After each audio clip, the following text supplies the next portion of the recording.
नमस्कार, स्वागत है आपका हमारे चैनल में। मैं रानी गुप्ता आपके साथ। आपको बता दें कि सुधीर चौधरी को लेकर के एक बार फिर से कांग्रेस नेताओं ने आरोप लगाया है और सुधीर चौधरी पर यह कहा जा रहा है कि उन्होंने उनके नेता की छवि को धूमिल करने का प्रयास किया है। दरअसल ये जो आरोप लगाया गया है वो कांग्रेस नेता श्रीनिवास के द्वारा लगाया गया है और उन्होंने ये कहा है कि सुधीर चौधरी जिस तरीके से पत्रकारिता करते हैं वो बेहद ही घटिया स्तर है। बता दें कि राहुल गांधी की संसद सदस्यता को रद्द कर दिया गया है। साथ ही सूरत की सेशन कोर्ट ने उन्हें 2 साल की सजा सुनाई है। ऐसे में जब तक उनकी सजा पूरी होती है वो जो है वो 2 लोकसभा चुनाव नहीं लड़ पाएंगे, यानी कि 2024 का लोकसभा और 2029 का भी लोकसभा चुनाव उनके हाथ से निकल चुका है। अब इस चीज को लेकर के तमाम न्यूज चैनल्स में खबर दिखाई दे रही थी और इस बीच सुधीर चौधरी ने भी अपने शो ब्लैक एंड व्हाइट में खबर चलाया और उन्होंने इस शो के बीच में एक कहानी सुनाई। वो कहानी कुछ इस तरीके से थी। सुधीर चौधरी जो कहानी सुनाते हैं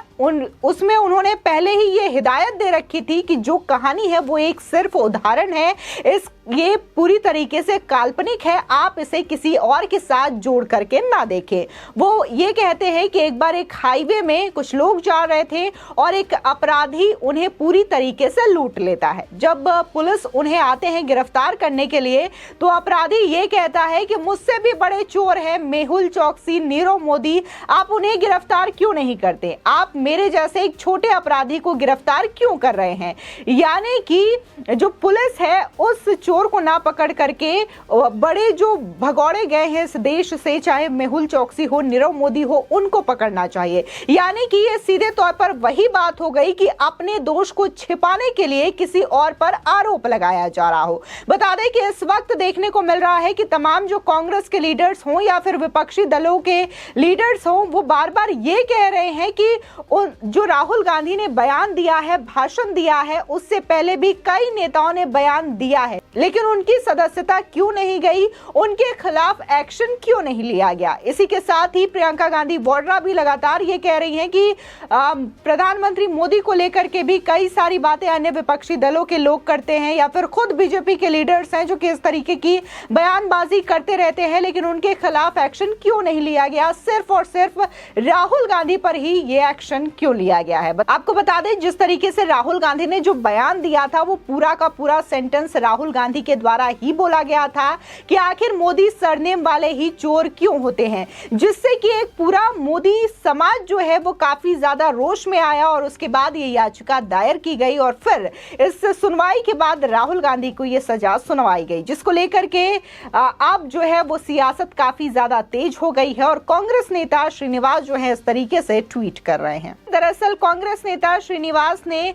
ट्वीट करके सुधीर चौधरी पर आरोप लगाते हुए कहा कि पत्रकारिता के पेशे को बदनाम करने के लिए पहले भी तिहाड़ में अच्छा खासा समय बिता चुके सुधीर चौधरी जी इस घटिया पत्रकारिता और हमारे नेताओं की छवि को धूमिल करने वाले मनगढ़ंत आरोपों के खिलाफ कानूनी कार्रवाई के लिए तैयार रहे। दरअसल देखने को मिला था कि कल जब राहुल गांधी की सदस्यता को रद्द किया गया तो इससे जुड़े हुए तमाम मुद्दों को लेकर के तमाम न्यूज चैनल्स में इस खबर को दिखाया जा रहा था कि कैसे इससे पहले भी 2013 में इसी कानून में यानी कि जनप्रतिनिधित्व जो कानून है उसमें संशोधन को लेकर के 2013 में मनमोहन सिंह और शरद यादव ने एक बिल पास करने की गुजारिश की थी और इसको बकायदा लेकर के प्रेस कॉन्फ्रेंस किया जा रहा था, लेकिन राहुल गांधी अचानक से प्रेस कॉन्फ्रेंस में पहुंचते हैं और इस बिल को नॉनसेंस बता करके फाड़ देते हैं, जिसको लेकर के भी बकायदा तमाम न्यूज चैनल्स पे जिक्र किया गया था और पत्रकार सुधीर चौधरी ने भी अपने शो में इस बात का जिक्र करते हुए यही कहा था कि अगर उस दिन राहुल गांधी ने वो बिल ना फाड़ी होती तो आज शायद उनकी सदस्यता को लेकर के ये खतरा नहीं मंडराता और उनकी सदस्यता नहीं जाती। अब इसी बात को उन्होंने लिखा था, लेकिन बी श्रीनिवास को शायद ये बातें ज्यादा बुरी लग गई और उन्होंने सीधे तौर पर उन पर घटिया पत्रकारिता करने का आरोप लगा दिया। इसी के साथ ही कई सारे जो ट्रोलर्स हैं जो कि खासकर कांग्रेस पार्टी से जुड़े हुए हैं और राहुल गांधी को अपना अच्छा लीडर मानते हैं, उन तमाम लोगों ने कहीं ना कहीं सुधीर चौधरी को ट्रोल करने करने की कोशिश की, जिसमें से एक और जो यूजर है वो लिखती हैं कि हमेशा की तरह इस बार भी कानूनी कार्रवाई और लीगल नोटिस भेजने की धमकी देकर मत छोड़ दीजिएगा। अब की बार इस तिहाड़ी को पूरे देश भर में अलग अलग थानों पर दौड़ा दीजिए,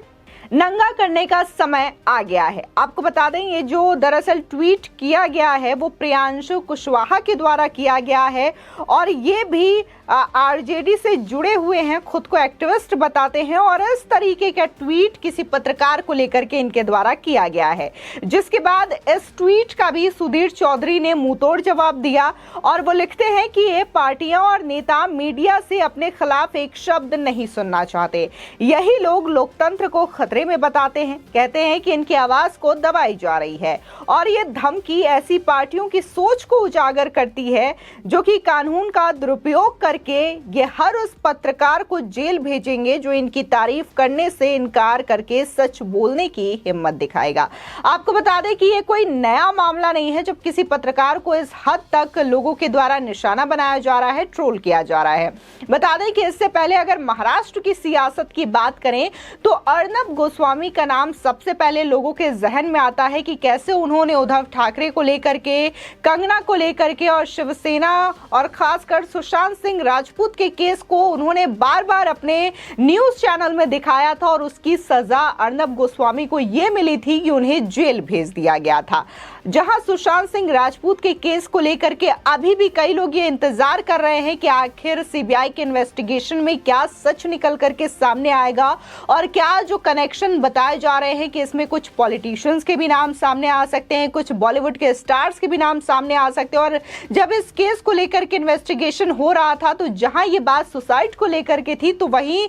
ड्रग्स से जुड़े हुए कई सारे स्कैंडल्स भी सामने आए थे, कैसे बॉलीवुड जो है वो ड्रग्स का आदी हो चुका है और बहुत सारे स्टार्स के नाम सामने आए थे जो कि इस तरीके से ड्रग्स का सेवन करते थे। फिलहाल अर्नब गोस्वामी ने बकायदा अपने शो में इस पूरे केस को लेकर के पल पल की रिपोर्टिंग की थी और इसी वजह से उनको जेल भी भेजा गया था। फिलहाल हम यहाँ पर सुधीर चौधरी की बात कर रहे हैं तो सुधीर चौधरी को लेकर के निशाना साधना या फिर उन पर आरोप लगाना ये कोई पहला वाकया नहीं है। इससे पहले भी सुधीर चौधरी पर यही कांग्रेस के नेता श्रीनिवास जो है कई तरीके के आरोप लगा चुके हैं और खासकर जब कांग्रेस पार्टी को लेकर के या फिर राहुल गांधी को लेकर के उनकी रिपोर्टिंग होती है, उनकी कोई शो होती है तो कांग्रेस के जो नेता होते हैं वो उन पर यही आरोप लगाते हैं कि उनकी नेता की इमेज को धूमिल किया जा रहा है। आपको बता दें कि राहुल गांधी पर दरअसल मानहानि का केस पुणेश मोदी के द्वारा दायर किया गया था क्योंकि राहुल गांधी ने 2019 लोकसभा चुनाव के दौरान एक रैली में ये कहा था कि मोदी सरनेम वाले ही चोर क्यों होते हैं, जिसको लेकर के मोदी समाज में काफी ज्यादा रोष था और लोग जो है इस मामले को लेकर के काफी ज्यादा आहत हुए थे, जिसके बाद ये याचिका दायर की गई थी और 2019 से लेकर के 2023 तक सूरत के सेशन कोर्ट में बकायदा इसकी सुनवाई चली और देखने को मिला कि अभी 2 दिन पहले ही सूरत के सेशन कोर्ट ने राहुल गांधी को 2 साल की सजा सुनाई। इसी के साथ ही उन्हें हालांकि 30 दिनों की अंतरिम जमानत भी दी गई और साथ ही उन्हें अगर वो चाहे तो सुप्रीम कोर्ट में अपील भी कर सकते हैं, ऐसा उन्हें समय भी दिया गया। इसी के साथ ही देखने को मिला कि सूरत की सेशन कोर्ट ने बकायदा राहुल गांधी को फटकार तक लगाई। उनका कहना यह रहा कि अगर हम किसी विधायक या फिर किसी जनप्रतिनिधि को कम सजा देते हैं और खासकर जिस तरीके से राहुल गांधी 2 बार उन्हें सुप्रीम कोर्ट के द्वारा चेतावनी दी गई है, इसके बावजूद आरोपी के व्यवहार में या फिर उनके भाषणों में किसी भी तरीके के सुधार के सबूत नहीं दिखते हैं। ऐसे में ये जो जनप्रतिनिधि हैं वो एक समाज के बड़े वर्ग को प्रभावित करने का काम कर रहे हैं और अगर हम इन्हें सजा कम देते हैं तो ये नेगेटिव मैसेज और नेगेटिव इफेक्ट डालने का समाज में काम करेगा। इसी के साथ ही देखने को मिल रहा है कि कांग्रेस जो कि लगातार ये कह रही है कि लोकतंत्र की हत्या कर दी गई है, लोकतंत्र खतरे में है, जहां तमाम जो नेता हैं विपक्षी दलों के वो बार बार मोदी सरकार पर निशाना साध रही है और ये कह रही है कि ये लोकतंत्र जो है वो उसमें सीधे तौर पर तानाशाही का रवैया अपनाया जा रहा है। प्रधानमंत्री के द्वारा विपक्षी पार्टियों की आवाज को दबाने की कोशिश की जा रही है। इसी के साथ ही कल तो अरविंद केजरीवाल ने यह तक कह दिया कि 1 नेशन 1 लीडर की जो सोच है बीजेपी पार्टी की वो उजागर होती हुई दिखाई दे रही है। तमाम विपक्षियों के द्वारा बार बार यह आरोप लगाया जा रहा है केंद्र सरकार पर कि तानाशाही का रवैया है, लोकतंत्र की हत्या है। लेकिन जब यही विपक्षी नेता इस तरीके से किसी पत्रकार पर निशाना साधते हैं, उन्हें लीगल एक्शन लेने की धमकी देते हैं, साथ ही ये कहा जाता है कि आप हमारे नेता की इमेज को धूमिल कर रहे हैं, लेकिन धूमिल करने का प्रयास यहाँ पर नहीं किया जाता, बल्कि यहाँ पर सच्चाई दिखाने का प्रयास किया जाता है, और वो भी लीगल फैक्ट के जरिए। आपको बता दें कि अभी हाल ही में अरविंद केजरीवाल ने भी प्रधानमंत्री का एक वीडियो शेयर किया था, जिसमें उन्होंने हाफ वीडियो क्लिप शेयर की थी और इसमें कहा गया था कि कैसे उन्होंने 12वीं की पढ़ाई कर रखी है और आज वो देश के प्रधानमंत्री है। इस चीज को लेकर के अरविंद केजरीवाल कई बार प्रधानमंत्री पर निशाना साध चुके हैं, आरोप लगा चुके हैं। जब यही जो वीडियो क्लिप है वो पूरी दिखाई जाती है, जिसमें प्रधानमंत्री ये बताते हैं कि उन्होंने BA और MA की भी डिग्री हासिल की है, तब अरविंद केजरीवाल की बोलती बंद हो जाती है। और यही सच्चाई जब पत्रकारों के द्वारा दिखाई जाती है, तब ये तमाम विपक्षी दल ये कहते हैं कि पत्रकार जो हैं वो बिक चुके हैं और झूठी पत्रकारिता कर रहे हैं। फिलहाल इस खबर को लेकर के आपकी क्या राय है, हमारे कमेंट सेक्शन में जरूर बताएं। आगे की और भी अपडेट के लिए चैनल को सब्सक्राइब करना ना भूलें।